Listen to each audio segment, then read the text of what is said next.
2024-এর ভয়াবহ বন্যায় ক্ষতিগ্রস্ত মানুষদের পাশে দাঁড়াবার জন্য শুরু থেকে আমরা চেষ্টা করেছি। রাত দিন এখানে আমাদের ত্রাণ তহবিলের টাকা 100 কোটি ছাড়িয়েছে, অর্থাৎ 100 কোটির বেশি ফান্ড আমাদের কাছে চলে এসেছে। এই ফান্ডটা আমরা কিভাবে খরচ করব আপনাদেরকে একটু আমরা জানিয়ে রাখতে চাই, আপনাদের মাধ্যমে মানুষকে আমরা জানিয়ে রাখতে চাই। প্রথমত একটু বলে রাখি, আসুনা ফাউন্ডেশনের সমস্ত প্রজেক্টগুলো বাস্তবায়ন করার আগে আমরা পাবলিকলি ঘোষণা করে বেনিফিশিয়ারি নির্বাচন করি, যাতে কোনো প্রকার পার্সিয়ালিটি না হয়, প্রত্যেকে যেন সমানভাবে পায়, ধর্ম বর্ণ নির্বিশেষে যেন সবাই সুযোগ সুবিধা পায়, সেজন্য আমরা বিশেষভাবে মনোযোগ রাখি। আর আমাদের প্রজেক্ট বাস্তবায়ন শেষে আমাদের প্রত্যেকটা টাকার হিসাব পাই পাই করে আমরা সোশ্যাল মিডিয়ার উন্মুক্ত প্ল্যাটফর্মে দিয়ে থাকি। আমরা 2022-এর বন্যায় অর্থাৎ সিলেটের বন্যায় 18 কোটি টাকার কাজ করেছিলাম, তার প্রতিটি টাকার হিসাব আমরা সোশ্যাল মিডিয়াতে দিয়েছিলাম। তেল কোন কোম্পানির কত টাকায় কিনেছি, আমরা কি পরিমাণ কিনেছি, লবণ, চাল, প্রত্যেকটা জিনিস আমরা ডিটেল এভাবে দিয়ে থাকি। তো এবারও ইনশাআল্লাহ তার ব্যতিক্রম হবে না, প্রত্যেকটা টাকার হিসাব আমরা এ যাবৎ চাল কিনেছি, ত্রাণ সামগ্রী হিসাবে চাল কিনেছি আমরা 998 মেট্রিক টন, যেটাতে আমাদের খরচ হয়েছে 5,55,80,000 টাকা। আমাদের ডাল কেনা হয়েছে 200 মেট্রিক টন, যেটাতে খরচ হয়েছে 2,03,60,000 টাকা। আমাদের লবণ কেনা হয়েছে 112 তেল কেনা হয়েছে 200 মেট্রিক টন, সেটাতে খরচ হয়েছে 3,15,40,000 টাকা। আর লবণ কেনা হয়েছে 112.50 মেট্রিক টন, যেটাতে খরচ হয়েছে আমাদের 38,30,000 টাকা। এবং আমাদের খেজুর কেনা হয়েছে 120 মেট্রিক টন, যেখানে খরচ হয়েছে আমাদের 4,60,50,000 টাকা। আর সুগার অর্থাৎ চিনি কেনা হয়েছে 20 টন, সেখানে খরচ হয়েছে আমাদের 23,91,200 টাকা। চিড়া কেনা হয়েছে 40 টন, সেখানে খরচ হয়েছে আমাদের 22,51,000 টাকা। এবং পানি কেনা হয়েছে 100 টন, যেখানে খরচ হয়েছে আমাদের 9 লক্ষ টাকা। আর ভুসি অর্থাৎ গোখাদ্য কেনা হয়েছে 67.38 মেট্রিক টন, সেখানে আমাদের খরচ হয়েছে 29,06,750 টাকা। সর্বসাকুল্যে আমাদের মালামাল কেনা হয়েছে 1,857 মেট্রিক টন। ত্রাণ সামগ্রী কেনা হয়েছে এ পর্যন্ত, যেখানে খরচ হয়েছে 16,58,08,950 টাকা। আর আমরা পানি একটু শুকিয়ে গেলে, বন্যার পানি একটু শুকানো শুরু করলে 1 লক্ষ পরিবারকে 25 কেজি করে চাউল দেব ইনশাআল্লাহ। কারণ আমরা জানি যে বন্যার পানি শুকিয়ে গেলেই কিন্তু মানুষের কষ্ট শেষ হওয়া নয়, বরং অনেক কষ্ট তখন শুরু হয় নতুন করে। বিশেষ করে যারা ছোট ছোট ব্যবসার উপরে ডিপেন্ডেন্ট ছিল, সেগুলো শেষ হয়ে গেছে, তারা নতুন করে দাঁড়াতে আরো সময় লাগবে। তারা যেন দাঁড়াতে পারে এবং 15 দিন 20 দিন যাতে অ্যাটলিস্ট তারা আরো চলতে পারে, সেজন্য আমরা 1 লক্ষ পরিবারকে 25 কেজির করে চাউলের বস্তা দেব। এখানে আমাদের লাগবে হলো 2500 টন। এর অর্ডার আমরা ইতিমধ্যে দিয়ে ফেলেছি, অর্থাৎ পার্চেসিং হয়ে গেছে। আগামী 3 বা 4 তারিখ ইনশাআল্লাহ, 3 তারিখে মাল ডেলিভারি পাবো, 4 তারিখ থেকে আমরা ডিস্ট্রিবিউশন শুরু করব। ফেনীর যে সমস্ত এলাকা শুকিয়ে গেছে সেই এলাকাগুলোতে বিশেষ করে, সেখানে আমাদের খরচ হবে 14,15,00,000 টাকা। সর্বসাকুল্যে আমাদের মোট মালামাল যেটা এই পর্যন্ত আমরা কিনেছি, যার কিছু প্রস্তুত হয়ে বিতরণ হয়ে গেছে, কিছু প্রস্তুত হচ্ছে, আর কিছু ডেলিভারির অপেক্ষা আছে, সব মিলিয়ে দাঁড়াচ্ছে হলো 4,357.88 মেট্রিক টন ত্রাণ সামগ্রী। এবং এ পর্যন্ত এই ত্রাণ সামগ্রীর পেছনে আমাদের যে খরচ হয়েছে সেটা হলো 30,73,08,950 টাকা। আপনাদেরকে একটু জানিয়ে রাখতে চাই, আমাদের এ পর্যন্ত যে ফান্ড আমাদের কাছে এসে পৌঁছেছে, আপনারা সাংবাদিক ভাইরা বারবার আমাকে প্রশ্ন করেছেন কত টাকা এসেছে। আমরা ফিগারটা এক্সাক্ট আপনাদেরকে বলতে পারিনি। গতকাল অর্থাৎ বৃহস্পতিবার একেবারে অফিস শেষে আমাদের কাছে যে আপডেট এসেছে আমাদের অ্যাকাউন্টস থেকে, সেটা হলো আল্লাহ তাআলার অশেষ অনুগ্রহে, সাধারণ মানুষের আস্থায় আমাদের ত্রাণ তহবিলের টাকা 100 কোটি ছাড়িয়েছে, অর্থাৎ 100 কোটির বেশি ফান্ড আমাদের কাছে চলে এসেছে। এই ফান্ডটা আমরা কিভাবে খরচ করব আপনাদেরকে একটু আমরা জানিয়ে রাখতে চাই, আপনাদের মাধ্যমে মানুষকে আমরা জানিয়ে রাখতে চাই।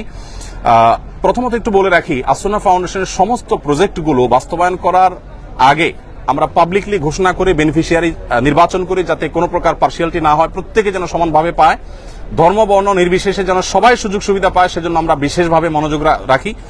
আর আমাদের প্রজেক্ট বাস্তবায়ন শেষে আমাদের প্রত্যেকটা টাকার হিসাব পাই পাই করে আমরা সোশ্যাল মিডিয়ার উন্মুক্ত প্ল্যাটফর্মে দিয়ে থাকি।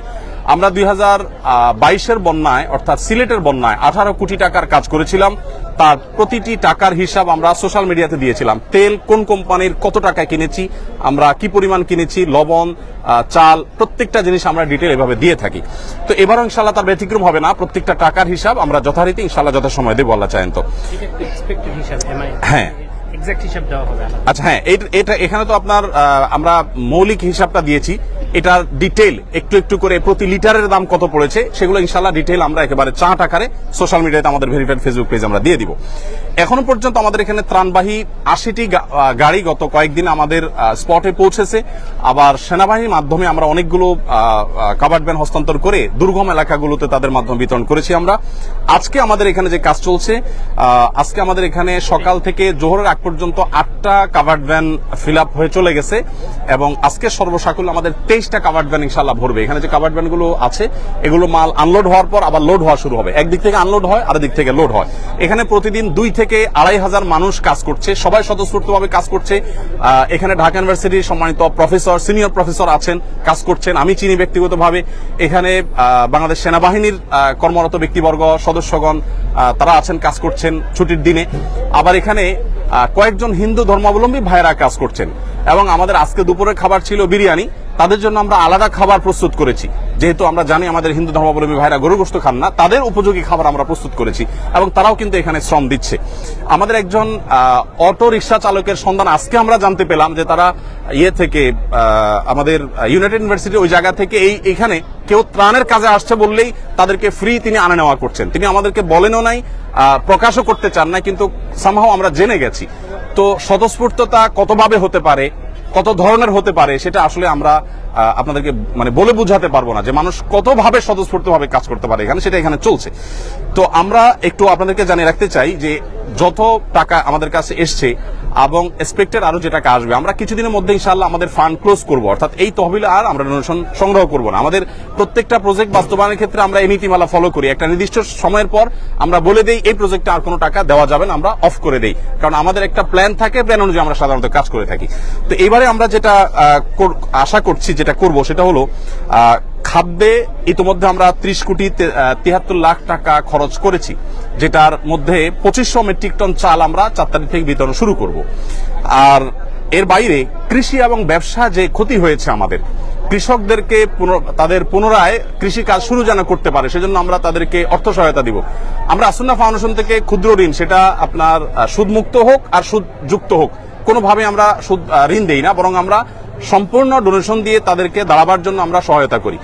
তো সেই জায়গা থেকে কৃষি এবং ব্যবসা বলতে ছোট ছোট ব্যবসায়ী, একজন মুদি দোকানদার, তার দোকানটা পুরোটা পানিতে আপনার শেষ হয়ে গেছে, তখন তাকে আবার একটা দোকান আমরা দাঁড় করে দেওয়ার জন্য কাজ করব। এই খাতে আমরা 30 কোটি টাকা খরচ করার পরিকল্পনা প্রাথমিকভাবে হাতে নিয়েছি, যে আমরা কৃষি এবং ব্যবসায় 30 কোটি টাকা খরচ করব। আমরা জানি যে প্রচুর মানুষ গৃহহীন হয়ে গেছেন, যারা গৃহহীন হয়ে গেছেন সেই মানুষগুলোর জন্য আমাদের পরিকল্পনা হলো যে আমরা 30 কোটি টাকা ইনশাআল্লাহ খরচ করব এই খাতে। অর্থাৎ যারা গৃহহীন হয়ে গেছেন, কাউকে হয়তো আমরা 10,000 টাকা দিয়ে সহায়তা করব, কাউকে 20,000 দিয়ে, কাউকে 1 লাখ দিয়ে। এটা ভ্যারি করবে যে কার অবস্থা কতটুকু, অর্থাৎ ক্ষতি কি পরিমাণ হয়েছে, কারণ আমরা জানি সবার একরকম ক্ষতি হয় নাই, কারোর একেবারে শেষ হয়ে গেছে সব, তাকে হয়তো 1 লাখ টাকা আমরা দিব।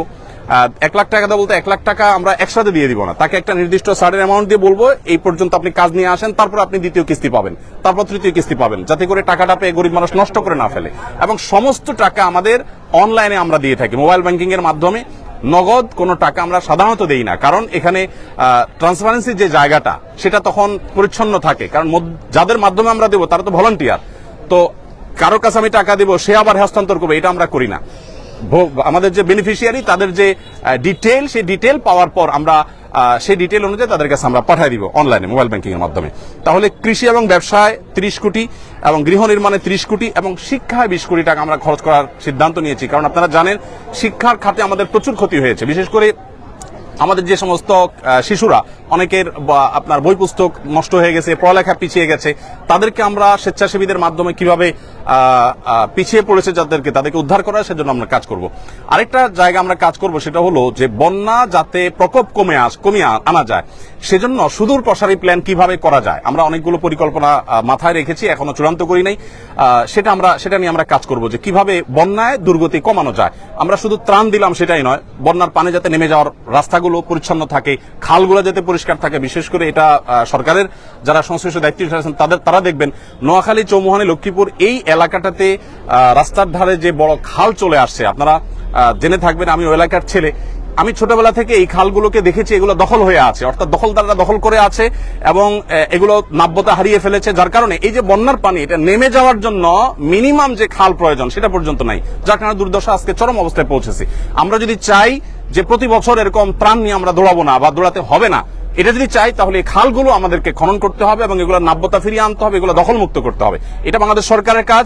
আমাদের যদি এখানে কোনো অংশগ্রহণ করার সুযোগ থাকে, আসন্ন ফাউন্ডেশন সম্পূর্ণ প্রস্তুত যে আমাদের ভলান্টিয়ার টিম নিয়ে, আমাদের ক্ষুদ্র ফান্ড নিয়ে আমরা ঝাঁপিয়ে পড়বো, যাতে করে প্রতি বছর বন্যা হলে আমরা ত্রাণ নিয়ে যেতে না হয় এবং বন্যা যাতে খুব বেশি দীর্ঘস্থায়ী না হয়। ফেনী, নোয়াখালী, লক্ষ্মীপুর আমি নিজে গিয়েছি, অনেক এলাকা আছে যেখানে পানি ঠায় দাঁড়িয়ে আছে, নামার কোনো নামগন্ধ নেই, 1 সপ্তাহ 10 দিন 15 দিন পর্যন্ত পড়ে আছে। তো সেটা যেন না হয় সেজন্য আমরা চেষ্টা করছি।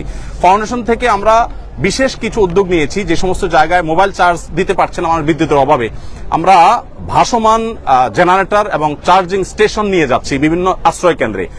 দেখা যায় যে কলার ভেলায় করে কিংবা কোনো টায়ারে করে আমরা জেনারেটর নিয়ে যাচ্ছি। ইউনাইটেড ইউনিভার্সিটির এবং ইস্ট ইউনিভার্সিটি স্টুডেন্টরা অনেকে আমাদেরকে জেনারেটর দিয়েছে, এসিআই আমাদেরকে কিছু জেনারেটর দিয়েছে, আমরা নিজেরা কিছু জেনারেটর ভাড়া নিয়েছি। এগুলো দিয়ে আমরা আশ্রয় কেন্দ্রে একসাথে 30-40টা মোবাইল চার্জ দিতে পারছি। তারা 7 দিন 8 দিন পরিবারের সাথে যোগাযোগ করতে পারছেন না, এবং সেই সাথে জেনারেটর দিয়ে আমরা অনেক বাড়িতে পানি তুলতে পারছেন না বিদ্যুৎ না থাকার কারণে। তাদের আপনার স্যানিটেশন সিস্টেম ভেঙে পড়েছে, তাদের ওয়াশরুমগুলোতে পানি নাই, তাদের খাবার পানি নাই। তো আমরা এক্ষেত্রেও ভাসমান জেনারেটর নিয়ে বাড়ি বাড়ি গিয়ে আমাদের ভলান্টিয়াররা তারা তাদের মোটর চালু করে পানি ট্যাঙ্কিতে ভরার ব্যবস্থা করছেন।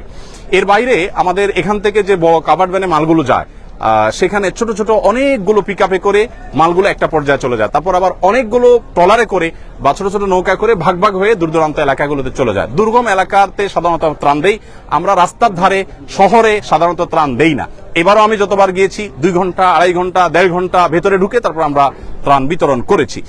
আমাদের কাছে যে সমস্ত ত্রাণের সামগ্রী মানুষ দিয়েছে সেগুলো কিন্তু আমি যে হিসাব দিয়েছি এর বাইরে, অর্থাৎ আমাদের যে 4300 টন আমরা ত্রাণ সামগ্রী দিচ্ছি এগুলো আমাদের পারচেসিং করা।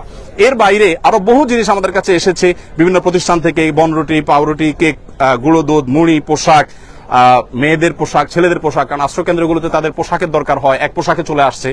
তারপরে বাচ্চাদের জন্য তাদের উপযোগী খাবার, মেয়েদের জন্য আপনার স্যানিটারি ন্যাপকিন, তারপর বিভিন্ন সাইজের পানির বোতল, জেনারেটর, রেডি প্যাকেজ, তারপরে লবণ, পানি, বিস্কিট, গুঁড়া দুধ, লুঙ্গি, চাল, সাবান